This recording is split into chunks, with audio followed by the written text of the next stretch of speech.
program today?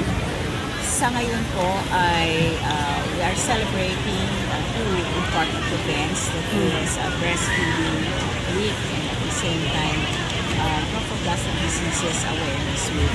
So taon-taon ho, kinaganap natin yung Breastfeeding Week at saka nagsiselebrate tayo sa pamamagitan ng 2 araw na selebrasyon. Kahapon po, nagkaroon tayo ng painting contest. Ang mga kalahok nito ay mga different mga artists ng ating local na barangay. At saka itong mga painting nito ay ginagamit natin mga IECs sa ating wards. No? At saka at the same time, kahapon tayo namahagi ng unang yakap kit. Sabihin, unang gamit ng mga bata sa pagsilang immediately para sila ay magkakasusok agad ang nanay sa kanila. At the same time, nagkaroon tayo ng mother's class sa wards.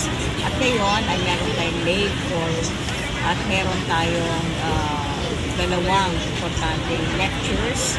At napaka-importante ay meron tayong isang guest na sa Manila galing sa UP PGH at saka at the same time College of Medicine na siya ay isang dalubhasa sa trophoblastic diseases.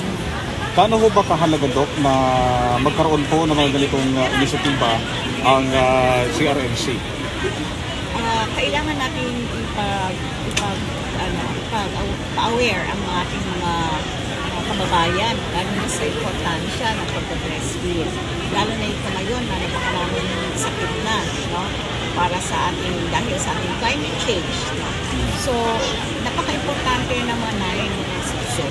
At least man lang sa loob ng isang taon or sa first 6 months ng pagpanganak. Ito ay para magbigyan ng proteksyon at tamang nutrisyon ang mga sanggol. Ito namang trophoblastic diseases, ito ay isang komplikasyon ng pagbubuntis na very common naman sa atin.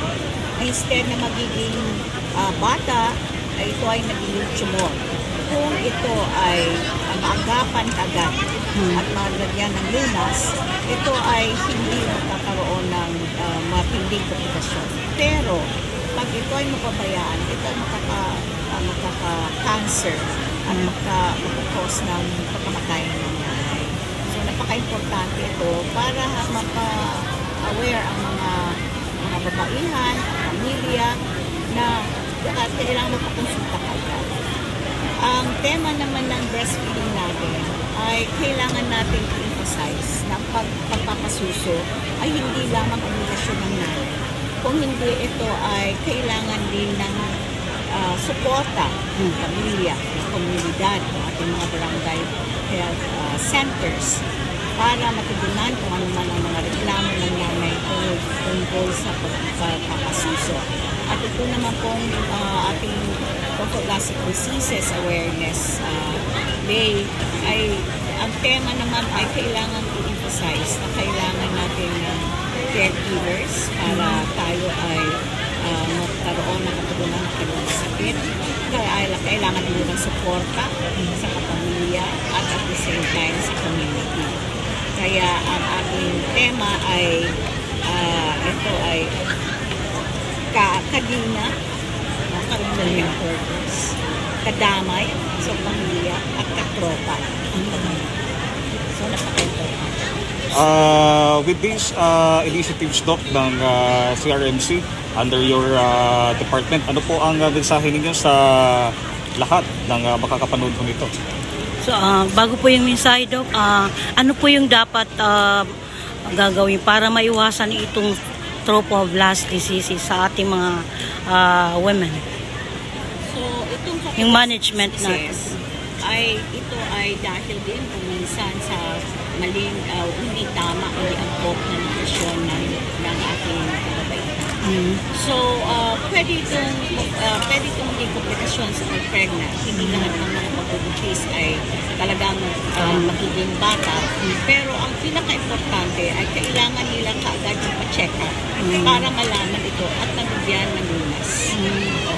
Ang mensahe ko naman po sa ating mga kababayan, nandito po ang Cotabato Regional Medical Center sa pangunguna po ng ating Medical Center Chief, Dr. Ismael Dumaren, na very supportive sa pag-reach out sa community para matugunan ang ating mga sakit, no? At ma-prevent yung lahat ng mga dapat ay ma-prevent ng mga sakit.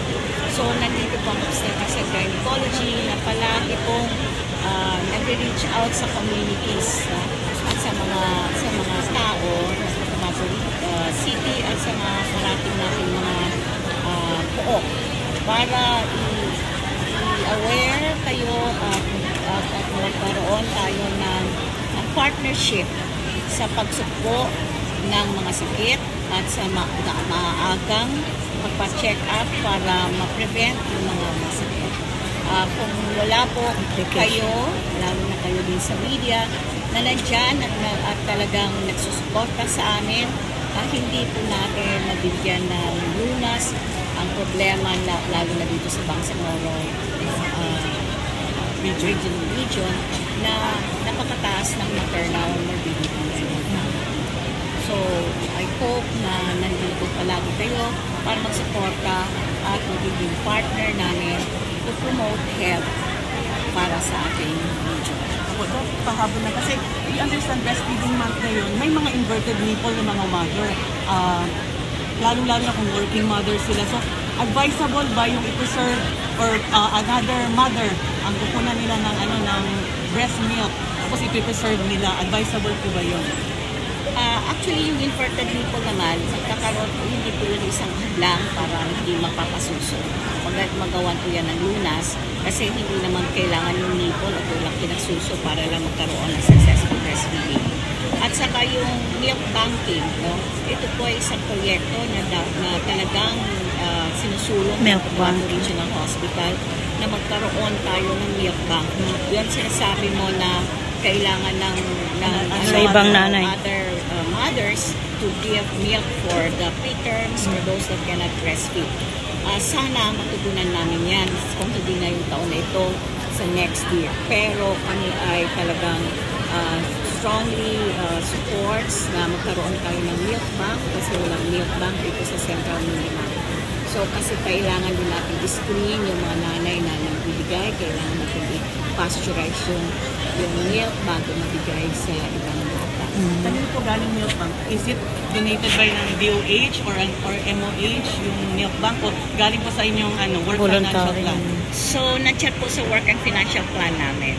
Pero kung sa kasakali For this year, Doc? For this year? Yes. The only thing is we have to benchmark for this milk banking and we intend to go to Malaysia supposedly para naman ito ay more or less in the Islamic perspective para matugunan yung mga ating makaramihang mga kapatid na Muslim. So, if ever, kung meron namang suporta sa barn or sa local government, very much welcome po na ito para natin matugunan ito.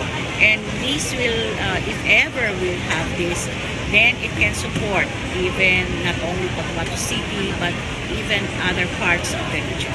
Doc, mag-start na po ata. Thank you very much. Thank you so much, Victoria.